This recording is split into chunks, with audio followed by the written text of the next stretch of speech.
Hey guys, welcome to my YouTube series, Making My Thesis Film.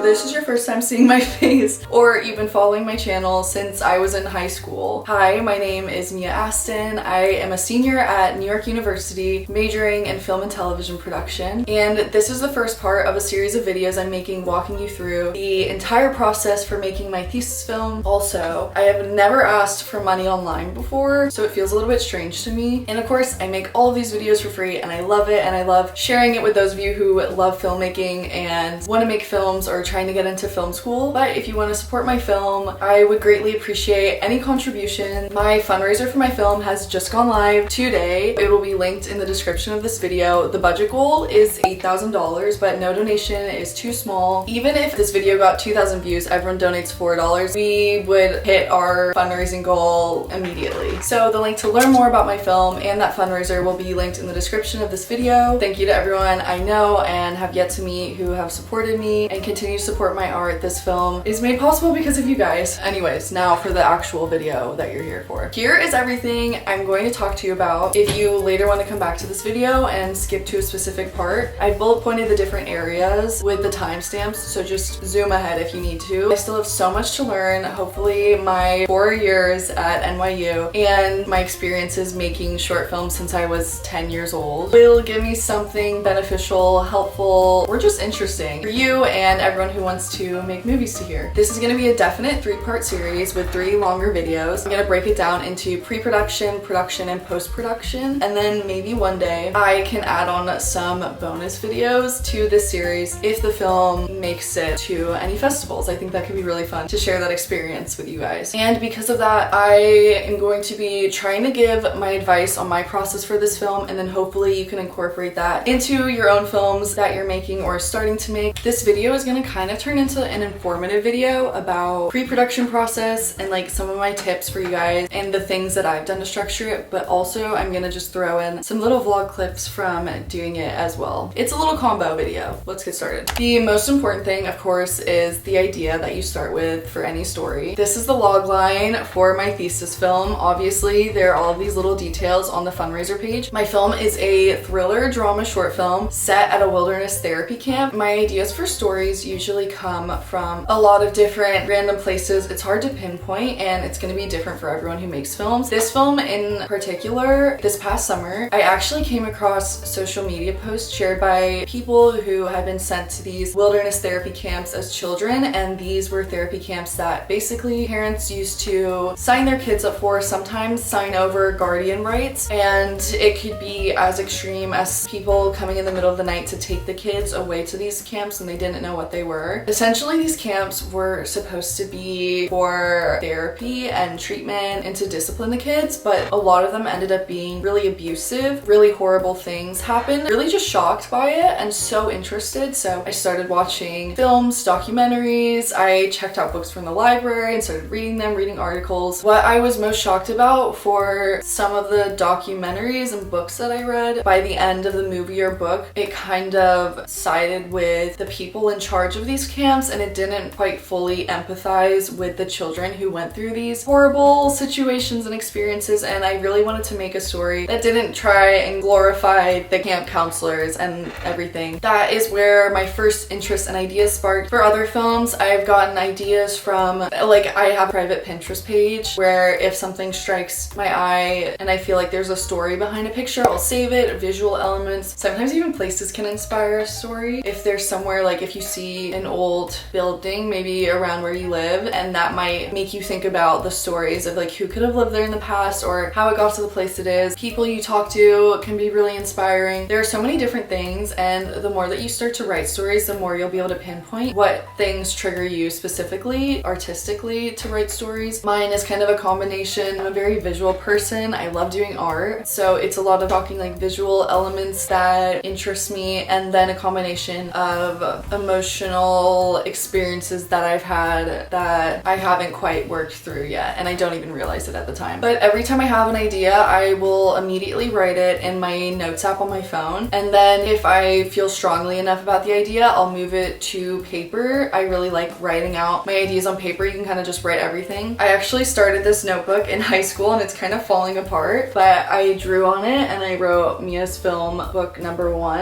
and I just have like stickers all over it. It's literally falling apart now. But I have ideas from when oh my god, I almost dropped it. I almost killed the book. This was a short film I made in high school called Charles Kite, and apparently I like ripped up so it would fit in here, but I have the first planning page I ever did for it. And I guess when I was like messily writing out the things that I needed for the film, I taped that in there. This I sprayed some of the hairspray on that we used for my friend AJ's hair, who acted in it. And it's just like a little journal. Yeah, there's a lot of notes. I took these Hello Kitty notepads, so whatever paper I had around, and just start brainstorming and see where the story goes. It probably won't be how your final story will come out. Oh my god. But it's good to know just so you can start putting ideas down. This is really interesting. If any of you have seen my NYU application film, that one won first place at NYU's Welcome Film Festival when I was a freshman. The narration for that film is a poem, and that tells the story, and I actually have like the first time I ever tried writing the poem in here. It's all in here. And you can see I like even was scratching things out still at that time and rewriting it. And I like to save little mementos. But I haven't used this book in a while. My Yourself NYU application film, storyboards, all of that good stuff. So what I'm trying to say is when you have an idea, just start writing it down. Don't worry about making it perfect or coherent yet. Just get everything out onto a piece of paper. Next, how do you transition from brainstorming to the actual screenplay? When I was in high school, I used to use, is it Celtics or Celtics? I don't know. They have a paid version, but I think you get a few scripts that you can write for free on there. I would write my screenplays using that website just because it kind of teaches you the screenplay format, which is really important to learn. And if you decide instead to write your script out on Google Docs or something, I would really recommend looking up a tutorial on the basics of screenwriting and the formatting, because obviously it's so different from writing just any other story or an essay or anything, and learning the structure is important. You can also learn by Googling PDFs and seeing if there are PDFs uploaded to the internet of your favorite movie or TV show. But before I move the brainstorming into the actual screenplay, there are lots of different story structures, so it's really similar in some ways to some extent to writing just like a narrative, prose, literary book story, where you kind of have that common exposition and then the rising action and the climax and the falling and all of that. So films follow it really similarly. I wonder if I have it in my book. Okay, I have no idea what film this was for, but kind of like this, where you just write out and try and outline your story. That's really helpful before you go into the actual screenwriting phase and breakdown of everything. When you go into writing your actual screenplay, try not to write camera directions in the script as well. If you go read a Pixar feature film screenplay. I had to read Coco for my freshman year screenwriting class. The movie makes me cry, but that was the first screenplay that also made me cry reading it. But if you read it, you'll realize that a lot of the descriptions for screenplays are very concise and short, and you try and make it as concise and to the point as you can. You don't want to ramble on, because it also gets boring to read, and when you read screenplays you want to be able to see the movie happening, so you want it to move faster and you want the reading to be kind of fast with it. And after you finish writing your screenplay, if you find that it's still really long and maybe excessive, a really good note and challenge that I got from my professor now actually was to look at your script. If you only had 3 scenes to tell the story, what 3 scenes are the most important in your film to still get the story and message across, and then you can kind of find ways to condense and bring your story down and simplify it in a productive way. The script that I wrote for this film went through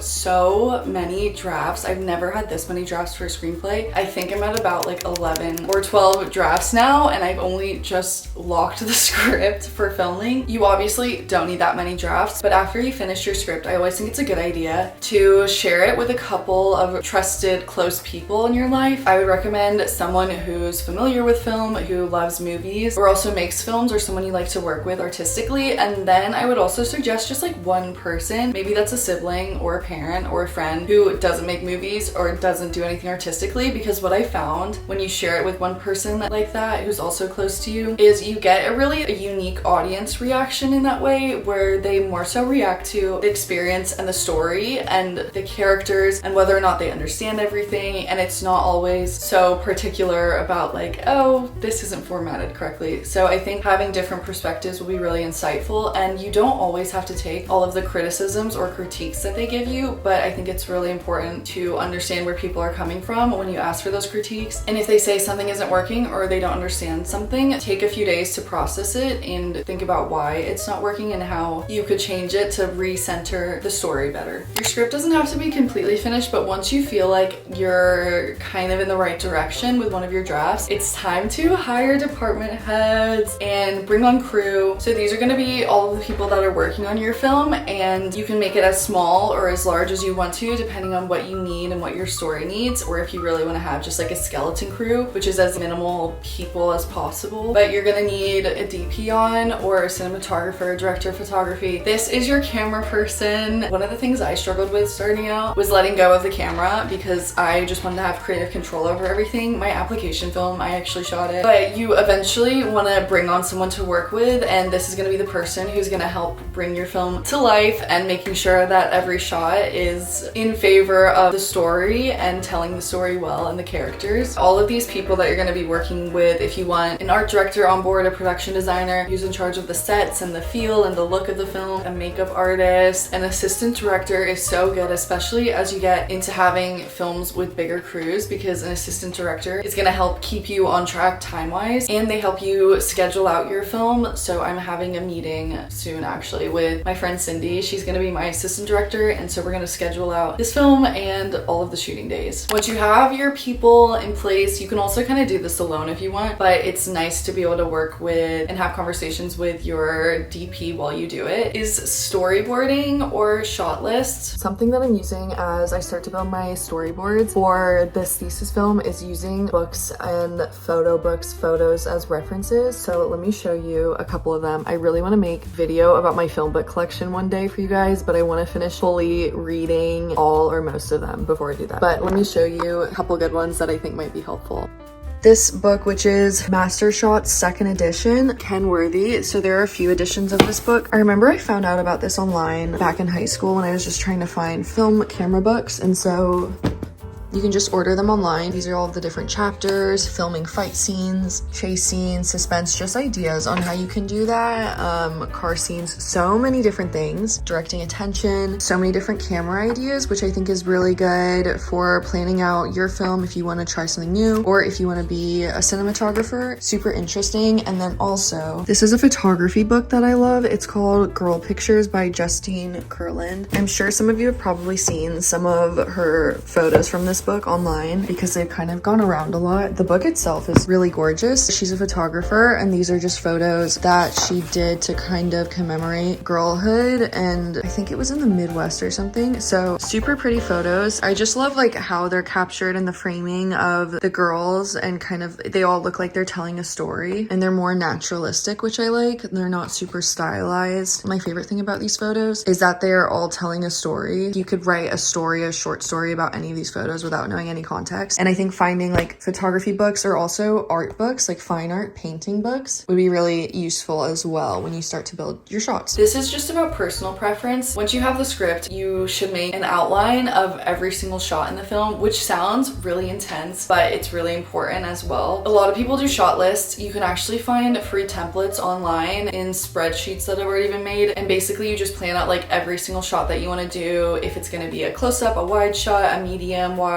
all of that stuff, what the character is going to be doing in it. It's really tedious, but when you actually go into production and you're shooting, you can reference it to make sure that you get all of the shots you need and you don't forget anything. Or you can storyboard, which is what I'm doing for this film. I have a couple of storyboard frames on the fundraiser website already. That is essentially the same thing as a shot list, except you're drawing out each frame, like a rough picture of what's going to happen in the frame. I really like that. I'm more of a visual learner, and I think it's just easier to get across exactly what you want. So for that, I will be drawing basically every frame in the film. Another big thing that I hate doing but is important is budgeting. I mean, I never did this until these last 2 years of making films because my productions did them so cheap for little to no money. Very crafty with it, didn't want to spend money, and I think that's totally okay. I think that's honestly good for spending as little as you can to make these films, especially when you're starting out. But you want to make a top sheet, which is basically an outline of everything you need to spend money on for the film. You can Google these as well, but it'll break it down into like locations, transport, food, camera equipment that you might need if you need extra SD cards, hard drives, makeup, prop rentals, props you're gonna order. And then there's also a contingency percentage estimation, which is basically a safety net in case you go over your budget or have another unexpected expense. And then you want to consider potentially like film festival funds if you want to submit to film festivals, which would be on Film Freeway. But film festivals cost a lot of money to submit to, which is unfortunate, but it's just how it is. Yeah, all of these little things you want to plan out from the get-go so you know how much you need to fundraise or how much of your own money you're gonna spend, or if you need to like spend money at all. Or looking at it all, you might be like, oh, I can hand make this prop instead of buying it and that can save me $50. This is a conversation you would want to have with a producer if you had a producer on your film. And then locations.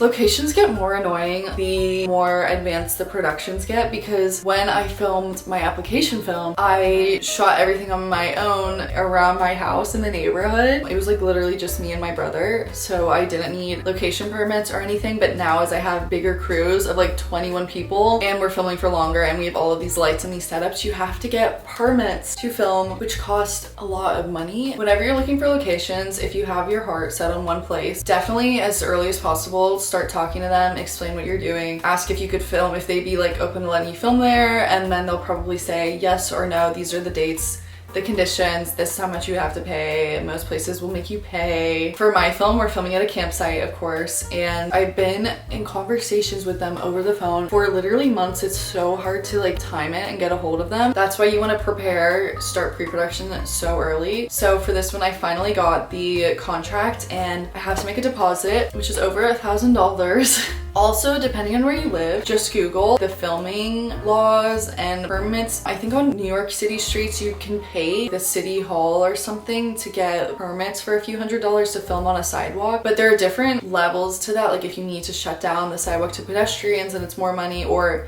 I think if you have under 5 people, or it's something really specific that I don't know, so don't quote me. Think about where you live and Google it, because maybe if you have like only 3 people you're filming with and you're not setting up lights, they might not require you to have a permit to film there. You just want to be sure that you are allowed to film wherever you go before you bring like all of these people to go film there and you bring all your stuff, and then like getting there and them saying no would be so devastating. Or also you getting fined would be even more devastating. Casting. A lot of the tips that I'm going to be giving are tips from NYU, but also like things that I personally believe. You can source a lot of things on your own or make things for your film and spend less money. So that's what I'm trying to like give you guys. I'm not huge on spending a lot of money for films if I can help it. For casting, of course, you can post on Backstage, is a really popular website for casting. Here are some other ones. If you want to reach out to new talent and new actors, you can post a listing and people can apply through there. With NYU, we get a free code so that we can list on Backstage for free. So I've put up a casting call already. I have had over 80 submissions and I've watched all of them, but I was able to post that for free because of NYU's connection with them. Another thing though is you can go on Facebook and look up your local area film groups. So many film groups, and some of them might be casting call groups, so you can request to join them and then post your casting call on there if the group allows it, and then find more local people in your area who are doing film. I also think look around to the people you know in your life and the people around you, your family and friends. Can you cast any of them? If you meet someone and you talk to them and they're interested in acting, maybe you just feel like they're really right for your film and they're not a trained actor, but if they can play and be the character that you need them to be, I think that's always really exciting. So I'm kind of doing a combination of that right now with Backstage, and then I'm also reaching out to a few people that I know, and we're gonna see. I'm still in like the earlier stages of the casting stuff, but set design, props, wardrobe, all of that fun stuff. I love having a production designer on my film. I work with my friend Sophia a lot because she has a background in fine arts and I also do as well. So I feel like for art, I really like having people on my sets who have a background in like painting or drawing or fashion or something like that, because they really understand art in a different way that's not just like putting up props. And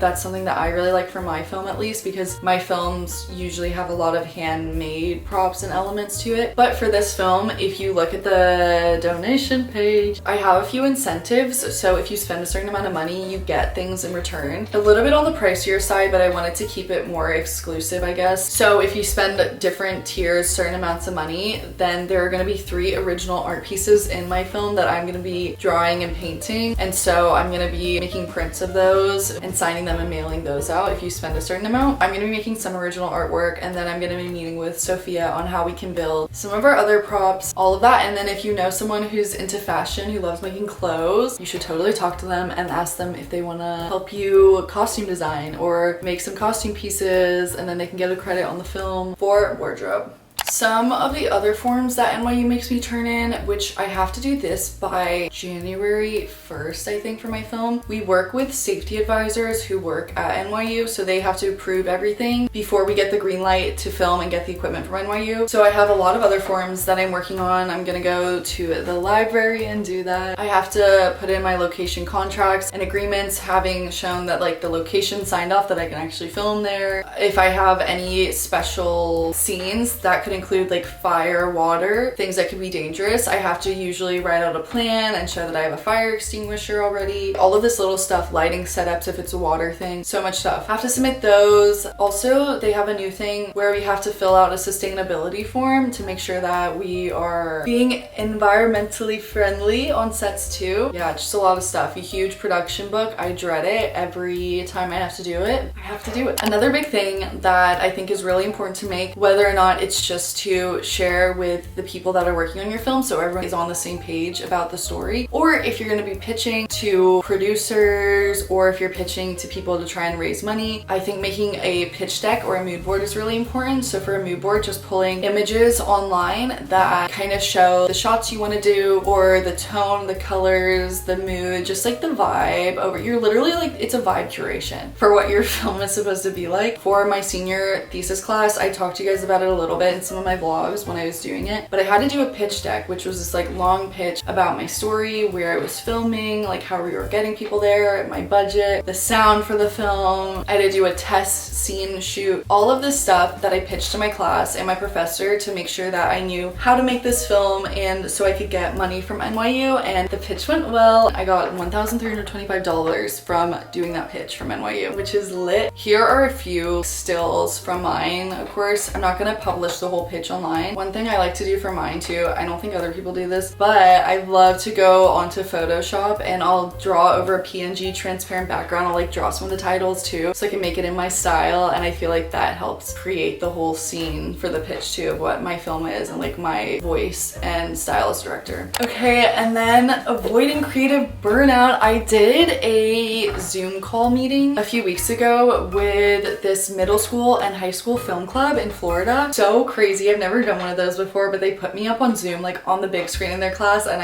people just asked me questions with the teacher there. So much fun. But one of the questions that I got a few times was avoiding creative burnout, which is hard, and I've definitely struggled with this a lot. And I think over the years I've gotten better at recognizing when it's hitting and getting over that. And I think creative burnout mostly hits when you're stressed out or literally burnt out. So one of my biggest things to do is you have to remind yourself why you love film, and also kind of give yourself a break. Watch a new movie, read a book, draw. If you have some other creative outlet that's like totally separate from film, step away from film, do that, work on that. Do something outdoors away from a desk and hang out with people, family or friends. And people say life is about balance, it really is. And a lot of times I get more inspiration for my films by painting or by hanging out with my friends or going on walks alone outside. And it's like that thing where like a lot of my ideas also come from when I'm zoning out in lectures that aren't super interesting, so I get a lot of film ideas from that. So I think it's when you're not trying to force yourself to think about it, the ideas will come naturally again, and those are the ideas that you want want anyways. Yeah, so there are about 52,000 people subscribed to this channel. Obviously, my vlog views amount to nothing that high.